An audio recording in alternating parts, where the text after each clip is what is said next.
আসসালামু আলাইকুম রহমতুল্লাহ। সম্মানিত দর্শকবৃন্দ, আজকের এই ভিডিওটি জালিমের বন্দিশালায় বন্দী জনাব শফিউর রহমান ফারাবী ভাইয়ের মুক্তির বার্তা নিয়ে।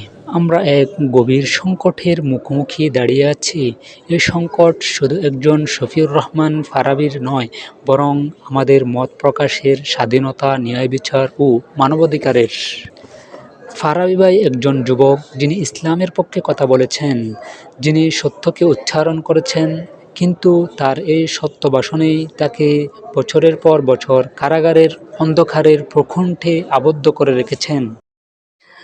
আমরা প্রশ্ন করতে চাই, এ কোন সমাজ যেখানে সত্য বলার অপরাধে একজন মানুষকে বিনা বিচারে আটকে রাখা হয়? এ কোন ন্যায় বিচার যেখানে একজন নিরপরাধ যুবকের জীবন ধ্বংস করে দেওয়া হয়? আমরা দেখতে পাচ্ছি শফিউর রহমান ফারাবী ভাইয়ের বিরুদ্ধে যে অভিযোগ আনা হয়েছে তা প্রমাণিত নয়, কিন্তু তবুও তাকে আটকে রাখা হয়েছে। এটা কি শুধু ব্যক্তিগত প্রতিশোধ নয়? এ কি নিপীড়নের নগ্নরূপ নয়? আমাদের সংবিধান মত প্রকাশের স্বাধীনতার অধিকার দিয়েছে। শফিউর রহমান ফারাবী যদি নিজের মত প্রকাশ করেন তবে তা তার অধিকার। কেউ যদি ভিন্ন মত পোষণ করে তবে তা আলোচনা ও যুক্তির মাধ্যমে মোকাবিলা করা উচিত, কিন্তু কারাগারে আটকে রাখা কোনো সংবিধান নয়। এটি আমাদের সমাজের গণতান্ত্রিক মূল্যবোধকে ধ্বংস করে দিচ্ছে।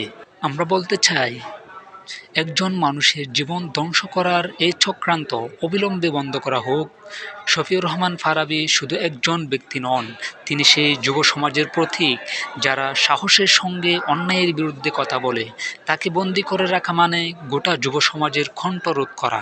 আমরা সরকার ও সংশ্লিষ্ট কর্তৃপক্ষের কাছে দৃঢ় কণ্ঠে বলতে চাই, শফিউর রহমান ফারাবীর মুক্তি দিন, ন্যায় বিচারের পথ উন্মুক্ত করুন, তার উপর আর কোনো অন্যায় করবেন না। ফারাবীর মতো সাহসী কণ্ঠগুলোকে যদি স্তব্ধ করে রাখা হয় তবে এই সমাজ আরও অন্ধকারে ডুবে যাবে।